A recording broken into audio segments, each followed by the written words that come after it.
Welcome back to the Defend Philly podcast. I'm Vani and Louis, and along with Louis Coco, we're back for another episode. This Flyers team is still in a playoff spot. They are Yes, not fighting panic and they're mode. fighting. So, Yes, Louis, not panic mode yet. let's hear it. What do you have to say? Yeah, disappointed, not upset. I think this team has shown that they have mental toughness. I mean, the last 10 games before last night, they were on an absolute tear, and clearly the coach had them prepared. I mean, the young guys coming in looking real sharp and just playing pretty much lights out. The goaltending had been really good. Again, this is before last night. And I'm not saying that it was Dan Vladar's fault. We'll get into that in a second. But I don't think this is an indictment on the whole team, and I don't think that they're just going to fall apart now. And this is it. You know, this young core they're not prepared. I think this was just a bad game, and there wasn't. It was going to be very difficult for this team to when it was like 5 or 6 games left in the season. We were like, oh man! And again, the playoff odds had changed back then, and it was a lot lower. So we were like, they got to win out. They got to win out to make the playoffs. That's not the truth anymore necessarily. But I didn't think it was going to be easy to. It wasn't like they were going to win all these games for the rest of the season. And I said that I was extremely confident that they would pull away and that they'd make the playoffs. And I still have some confidence that they will. But I didn't think they were going to just sweep the rest of the season. But you would have liked to have seen that win in Detroit, because now you got to go to Winnipeg, and Winnipeg is not, they're not they're not as great as they have been in the past couple years, but Still a tough team. they still play it. They're still a tough team. They play a stifling brand of hockey. You know, when their goaltending's on, it's on. I believe it's Connor Hellebuck. I'm assuming tomorrow night. I haven't seen it. It's either Connor Hellebuck or I think Eric Comrie is the other goalie. I would assume it's probably Hellebuck because I know the Winnipeg Jets are still fighting for position in the playoffs. So, look, I'm not like it's over. It's No, completely over. But no. I'm definitely in a spot where, look, Rick Tocchet said it after the game. He said, I'm glad we learned this lesson tonight. Yep. And he said, he was not happy. He was pretty unhappy with how undisciplined the team was, but he was happy they learned this lesson while they were still kind of have the whole future in their palm. They still control everything. Yes. And he So, also said he was like, yeah. it's easier to be the chaser than the one being chased. And that's exactly what this team is in right now. They're in a position where every other team is looking to knock them out. And that is a hard position to be in. And let's also look, it's been 2 years since the Flyers have won 4 games straight. So this was kind of, we're going to either make history for the past 2 years or whatever. And obviously it's not great. They did not show up. It was not a good performance. However, as Martone said, you just got to flush it and move on. You just have to flush it because you are still in a playoff spot. And I think that there were reports coming out today from practice that I think it was Jackie Spiegel of the Inquirer. Like it was lively. The team was up. The energy was up. They're back in it. They're just flushing it, moving on because they're still in a playoff spot and they still have more games to play. And Yeah. honestly, you cannot minimize the impact that Porter Martone has had on this team.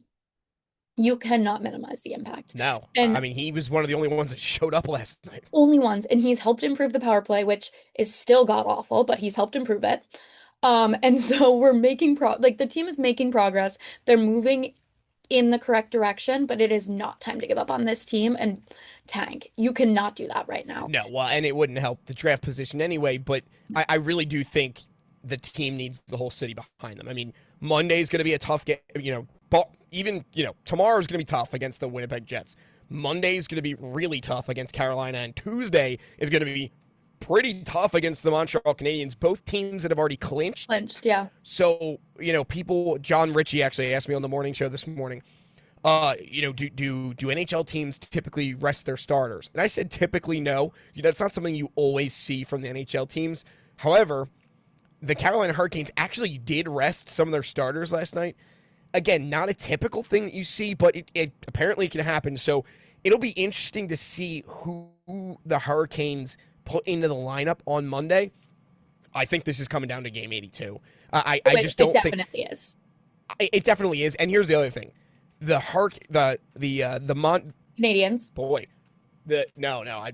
I've mixed up all my words. The Islanders. Yeah, I know. That was not Came out of where you nowhere. thought. Yeah, that was. It's not where you thought I was going. The Islanders are the team we got to keep our eye on, They're one and point behind us right now. they are 1 point behind us right now for the third spot in the Metro. But they're Mhm. playing 2/3 of their last 3 games, or two of their last 3 games, are exactly the same as the Flyers. They have the Hurricanes and the Canadians coming up. I don't remember which order.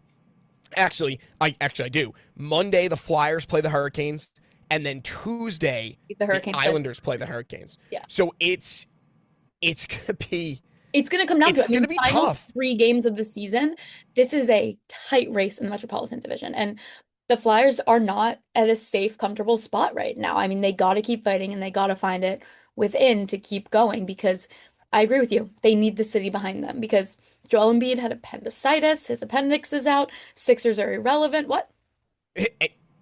Who said that? Who said that? Come on. Like the Who said Sixers, that? we cannot focus on that right now. And who even like this is time to lock in on the Flyers because this team has built everything up until this point. Danny Briere's moves, I said this in a tweet, but Danny Briere taking a chance on Vladar, Danny Briere with the Zegras trade, and everyone else as well. I know that it's not just Danny Briere, I single him out, but him taking a chance, him bringing up Martone when he did. Every single little thing that happened to this point has set them up for a good future. And even if that's not this season, it will be I, soon. I I think honestly, them making the playoffs is a successful season. You and I didn't even. You and I thought that the. Oh, okay. All right, wait. I want to get this. You and I thought that in 2 or 3 years they would potentially make the playoffs. This year, if they make the playoffs, I think that's huge because they're a little bit ahead of schedule now. Barode said it the other night, and I actually agree with him. They're not. It's an ass backwards rebuild. They're putting all the pieces around the team, and they still need their centerpiece. They need a Yeah, 1C and a their 1B. literal center. And literally the centerpiece. Yeah, the Literally the keystone center. piece They need in their the number one Keystone State. center. They literally need their number one center. But I, going this far and making it this interesting down the stretch without that 1C and that 1D and That's showing that they do have a foundation for the future mhm. in Vladar, in Yep. Martone, in Denver Barkey, Yep. in Alex Bump, in Trevor Zegras, guys that all those guys I just named Yep. were not really a part of this team before, right? Let's Vladar, talk about Barkey, Bump, Zegras. Yeah, those were all at this all Martone. new Those additions. were Yep. all new additions to the team this year, and Yep. they're all playing a role. Playing. So I think by them making the playoffs, that shows that okay, they have a pretty good bedrock. And honestly, maybe I'll mull over it a little more, but I think that could be a successful season for me. I gotta tell you, I disagree. I Okay, why? wholeheartedly, Says the one that literally all season was like, we just need the foundation. And if you I no agree no no with me just that wait they just have a foundation, wait. I think that the last 3 games are important, but they could lose the next 3 games, and to me, this is already a successful season. oh, okay. It does not matter. Obviously, I'd love for them to make a postseason push. That doesn't define success for me for this season. The success is the initial goal heading in, develop young talent, build around a new team identity, find out who we are, kind of get into the competition, get back into the conversation, and they've done all of that. Playoffs were not even on the mind. The fact that they are in an actual spot shows, like you said, that we are ahead of schedule and they are ahead of schedule. And the fight is something I didn't even expect till next year. I expected an elimination. I mean, to be still in the race and the Devils are out. I mean, the Devils had a bad season, but heading into the season, you'd expect the Devils to still be in this race. So this team has already exceeded my expectations, regardless of if they lose every single game going forward. And we cannot, we cannot have a podcast episode talking about the Flyers where we do not talk about Tyson Forrester and how incredible his comeback has been and how much this team needed that. They were able to survive and stay afloat and kind of compete without him, but him coming back, chef's kiss. It's been incredible. I don't I'm think so I've happy. talked about it nearly enough. No, I it's don't not. think I've talked about it nearly enough. Mm-mm. He I forgot how much they missed him. You know Yep. what I mean? I mean, he wasn't. I mean, he was gone for a while, but He I was. forgot. I He, forgot how he was impactful out he when is I as a was still player. in Philly. Right? Yeah, He you're was while right. I was in Exactly. Philly. So a couple months at least. Yes, several at this point. And then I it was like when we were discussing it, we were like, he'll be back. They make a playoff push. Haha. Like if they make a play in the end of the season, or if they make a playoff push, and he's a he's key back. factor in it too. He is a I mean, key he's factor. been He's lights out. scoring. He's Yes, been lights out. he's producing. He has been incredible. You cannot talk about this team without talking about him. No, You you can can't. also Mishkov looking great. I Not think that he's penalty looking last pretty night. good. Not that penalty last night. No, not last night, but I think That's ridiculous. You got to flush last night. In my opinion, you got to flush last night because it But was an outside overall of last team. night, It was yeah. an overall team tank. But his penalty within like Yes, 2 minutes of the beginning of the I know. game put the Red Wings on the board. I know. Actually, it was Alex DeBrincat with a disgusting power play goal. But he's still young. I I'm know. giving him. I'm giving him a little grace. And I'm not. Well, not I'm grace Team for the Mishkov. dumb. Not grace for that dumb penalty. For the season as a whole, because he's underperformed what we wanted him to and what we thought he was going to for his second season. He will be elite. That's a He will. conversation for next year. But you're right. I think he's actually picked it up a little bit in the past couple He games. definitely has. I mean, I don't know his exact numbers, but he's picked it up. He has picked it up. And this Flyers team overall, like they have 3 games left. It really comes down to this, and you really like I'm feeling positive about this just based off of the reports coming out of practice today. Like it sounds like this team is moving forward. And honestly, just to repeat what I said, like it is harder to get hunted than hunt. And this team is getting hunted right now. And they are Yeah. in a position that I don't think anyone expected them to be in. I don't think they expected them to be No, in.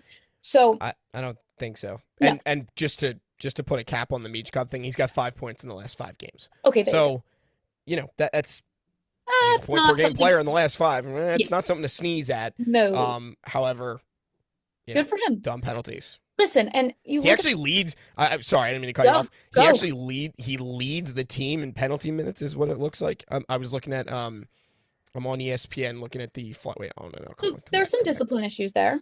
Uh, yeah, So wait, wait, we can work on yeah. that. It That is, penalty. He leads the team. He leads the team in penalty minutes. That's ridiculous. It yeah, shouldn't be no, by a significant margin of yeah, penalty we minutes. cannot be doing that. But the other No. thing, my final point is, Yes. since this Olympic break, this team has gone 15-5-2. Look, that's what I'm saying. Like they've been on a tear. They've had momentum. They've been Last on night, a I think tear. kills the momentum. However, what you said, the report from Jackie Spiegel about practice looking lively. Maybe they ramp it back up. I mean, they like playing on the road. They have a better record. I think it's a little better. I think They've it's better. recently. I won't go as far to say that their record on the road's been better necessarily without confirming that, Yeah, but but they've they really played well liked on the road. what? They played well on the road. Yeah, they've played well on the road, and actually, their away record is better, 22-14-4 versus 18-13-8 at home. So they like being on the road. It's a long road trip out to Winnipeg, but if we've been seeing it in the last 10 games, they like the pressure. Yeah, So now that the pressure is, you basically got to win the next three. If you don't want help from the other two teams who are scratching and clawing, you got to just focus on winning hockey games. And if they can go out and perform tomorrow, good momentum coming back home with the last two at home. So let's see it. we'll see. Well, as always, thank you all for supporting, especially super shout out to everything that's been happening with this playoff push. I mean, Yeah. Lewis and I have been covering this team all season, and you've heard it. You've heard our voices. You've heard all of our takes, everything. This is not what we expected. And the sudden Flyers push and all the like love and kind things that people are saying online about the podcast has been great. So we really, really, really appreciate that. And it's just been so fun to cover this team for the year. Lewis, like anything to add? No, I was going to say, yeah, we can't thank you enough from the bottom of our hearts, both of us, for supporting us, for, pushing us to be better. Because that was another thing. I mean, we started this podcast and we're like, yeah, it'll be a regular Flyer season. And, we've been getting your feedback. We've been seeing things online. You've been pushing us to be better. So we Lewis's appreciate mic that. moved. Yeah, Okay, you Lewis pointed was it just out. like, I literally moved my microphone at a recommendation from a friend of mine. yeah. But it's That overall, it's overwhelming. Like it I is. wake I up mean, every single day and there's like a new message or something, and like I know. really, like trying to, we're literally responding to every single one because we do really appreciate it. And this just started like Lewis was training me, and we were talking about Oscar Lindblom and Steve Mason, Steve my Mason. two top five flyers of all times, two of my top five flyers. And we just kind of came up with this. We're like, let's do it. Maybe no one's going to listen. And the support has been tremendous. And so, It was like 3 o'clock in the morning. We were doing a training shift mhm, at WIP, and yeah, we were like, yep, you like talking about the fly. So do I. Should we? Let's. And here we are. here we are. So So thank you to 3 o'clock. Yeah, 3 o'clock in the morning. That seed was planted. And the idea was planted. So when great ideas come out. But thank you all. Really appreciate it. yeah, And we can't are appreciate you completely, guys enough. hold on, we are completely up to date on Spotify. Yes, I First know, time and we in are forever. We're all com season, which I think came at the right time, We're probably. completely up to date on Spotify. All episodes are on YouTube. Follow us on TikTok, Twitter, Instagram. We do have a website. You can check it out there too if you need any links to anywhere else. And thank you guys so much. This has been incredible. And we still have 3 games to go. So we're not close to being done. And hopefully playoff berth. There we go. Fingers crossed.